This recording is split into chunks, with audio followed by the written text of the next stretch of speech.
Bonjour et bienvenue dans cette deuxième vidéo de la chaîne qui va parler de la NBA 2024-2025. La saison régulière commence aujourd'hui mardi 22 octobre, le jour de la sortie de la vidéo. Merci à tous d'avoir été nombreux à regarder la précédente vidéo de la chaîne qui parlait de la nouvelle Ligue des champions de football en Europe. Passons maintenant outre-Atlantique, j'espère que celle-ci vous plaira tout autant.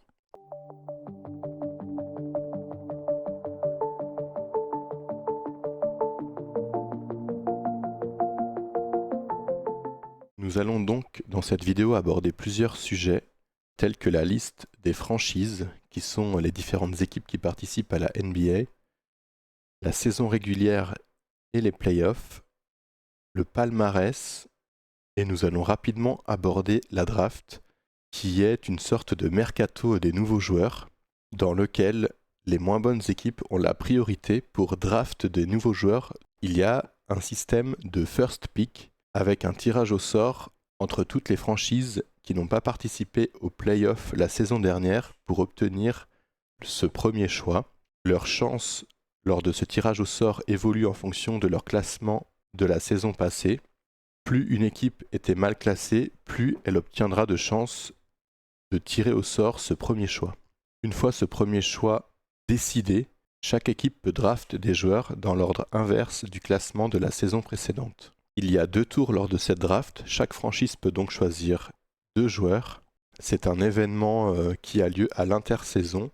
Et petit clin d'œil aux Français, lors des 2 précédentes saisons, l'année dernière, Victor Wembanyama avait été le premier choix de la part des Spurs de San Antonio. Et cette saison, le premier choix est Zaccharie Risache chez les Hawks d'Atlanta. Nous allons maintenant passer à la liste des franchises. Donc la NBA est un championnat fermé, il n'y a pas de montée et descente vers une ligue inférieure. Les 30 franchises jouent chaque saison de nouveau dans ce championnat sans risque de descendre. Donc excusez-moi d'avance de mon piètre accent anglais lorsque je vais énoncer le nom des franchises. Donc nous allons commencer par la seule franchise non états-unienne qui est au Canada. Ce sont les Raptors de Toronto. Nous avons ensuite les Celtics de Boston qui sont les précédents vainqueurs l'année dernière. Nous avons maintenant 2 équipes dans la même ville. Il s'agit de New York avec les Knicks et les Nets de Brooklyn. Viennent ensuite les 76ers de Philadelphie, les Bucks de Milwaukee, les Bulls de Chicago, les Pistons de Détroit, les Cavaliers de Cleveland, les Pacers de l'Indiana. L'Indiana est un État et les Pacers se sont basés à Indianapolis. Dans la capitale, il y a les Wizards de Washington.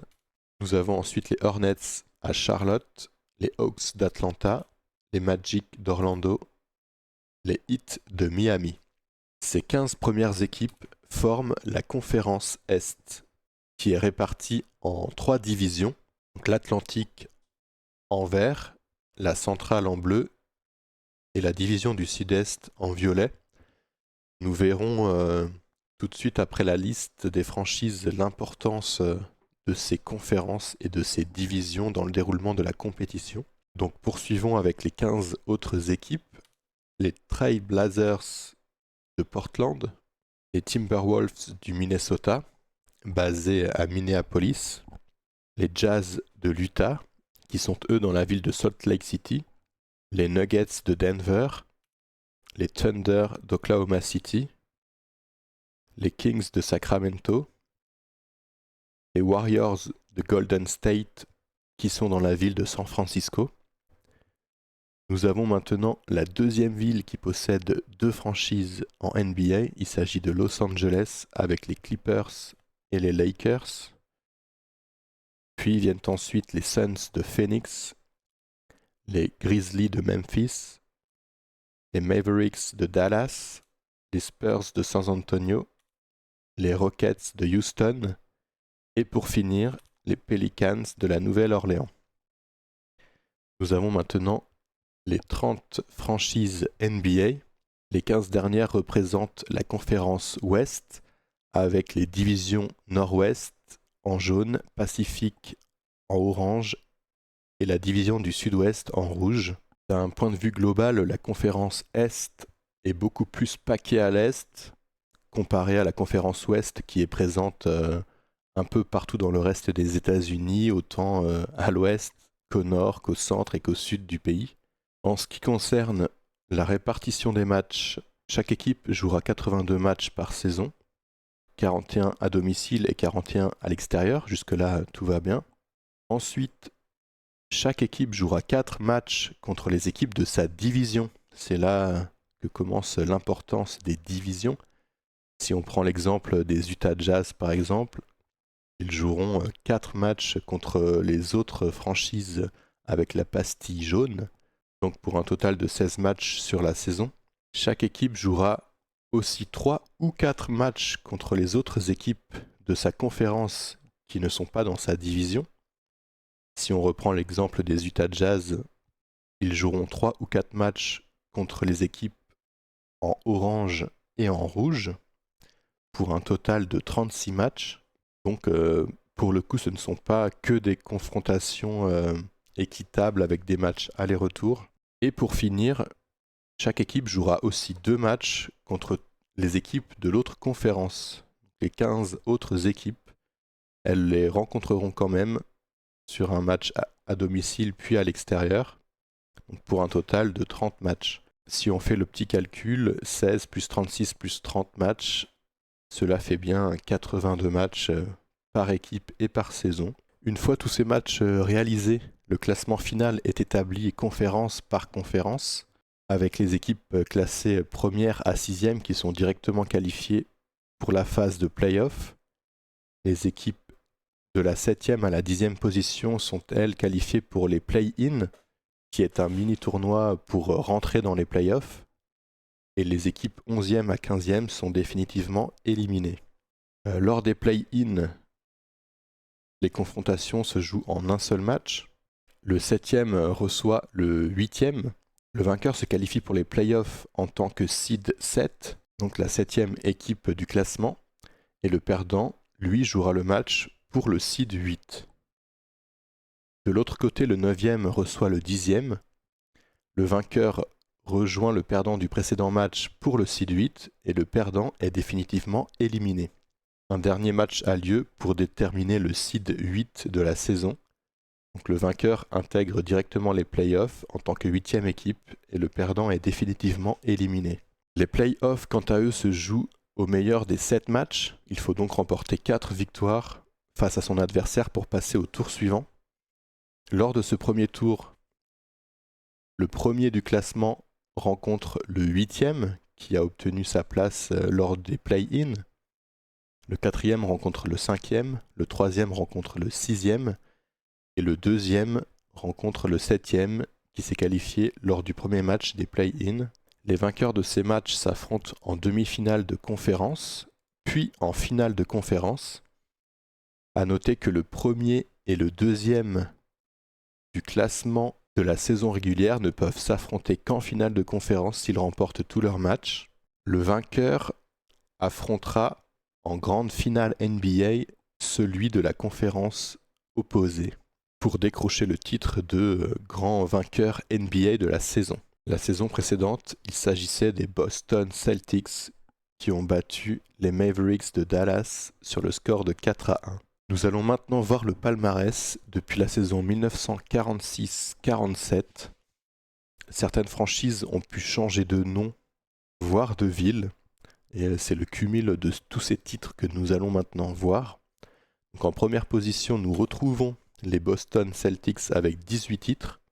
En deuxième position, nous avons les Lakers de Los Angeles avec 17 titres, dont le dernier en 2020. Sur la troisième marche du podium, nous avons les Golden State Warriors avec 7 titres, dont le dernier en 2022. Nous pouvons voir la grande différence de titres par rapport aux deux premiers qui empochent la majorité des titres en NBA depuis sa création. Ensuite viennent les Bulls de Chicago avec 6 titres, qui ont tous été remportés dans les années 90, dont le dernier en 1998. Puis les Spurs de San Antonio avec 5 titres, et leur dernier titre en 2014. Nous avons maintenant plusieurs équipes avec 3 titres, les 76ers de Philadelphie, les Pistons de Détroit, les Heat de Miami. 3 autres équipes avec 2 titres, les Knicks de New York, les Rockets de Houston et les Bucks de Milwaukee. Il y a ensuite beaucoup de franchises avec un seul titre, les Cleveland Cavaliers, les Atlanta Hawks, les Washington Wizards, les Oklahoma City Thunder, les Portland Trail Blazers, les Dallas Mavericks, les Sacramento Kings, les Toronto Raptors, les Denver Nuggets et les Baltimore Bullets, qui sont la seule franchise qui n'existe plus aujourd'hui à avoir déjà remporté le titre NBA. Donc malgré la différence de titre des deux premières franchises, nous pouvons voir que toutes les autres ont plutôt réussi à au moins gagner un titre. Donc finalement, c'est pas mal réparti sur l'ensemble des équipes qui participent à la NBA. Il y a cependant 10 franchises toujours actives qui n'ont jamais remporté le titre. Il s'agit des Clippers de Los Angeles, des Hornets de Charlotte, des Timberwolves du Minnesota, des Grizzlies de Memphis, des Pelicans de la Nouvelle-Orléans, des Suns de Phoenix, les Magic d'Orlando, les Jazz de l'Utah, les Nets de Brooklyn et les Pacers de l'Indiana. Ces 5 dernières équipes ont déjà participé à des grandes finales NBA sans malheureusement les remporter. Voici pour cette vidéo sur la NBA qui commence ce 22 octobre, jour de la sortie de la vidéo.